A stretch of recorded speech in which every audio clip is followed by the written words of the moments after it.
Chicken shawarma எப்படி பண்ணலான்னு பார்க்கலாம். அதுக்கு தேவையானது குழம்பு மிளகாத்தூள், வெறும் மிளகாத்தூள், இஞ்சி பூண்டு விழுது, தயிர் எல்லாத்தையும் எடுத்து போன்லெஸ் சிக்கனில் போட்டு கலந்து ஊற வச்சு சிம்மில் வேக வச்சு வச்சுருங்க. தயிரில் வெறும் மிளகாத்தூள் உப்பு போட்டு கலந்து இது ரெடியாக தனியாக வச்சுருங்க. தேவையான அளவு கோஸு அரிஞ்சு வச்சுக்கலாம். அதுக்குள்ளே சிக்கன் வெந்துச்சு, கொஞ்சம் திருப்பி போட்டு திருப்பியும் சிம்மில் வேகட்டும்.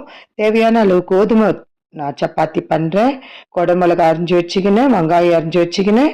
நம்ம சப்பாத்தியும் நார்மல் எப்பவுமே சொல்கிற மாதிரி சுட்டு எடுத்துக்கின்னு தயிர், மிளகாத்தூள், உப்பு அதை நம்ம இது கலந்தெடுத்துட்டு சிக்கன், அதுக்கப்புறம் கோஸு, குடமிளகா, வெங்காயம், மைனஸ், சாஸ், டொமேட்டோ சாஸ் எல்லாத்தையும் ரெடி பண்ணி ரோல் பண்ணால் சூப்பரான சிக்கன் ஷவர்மா ரெடி ஆயிடுச்சு.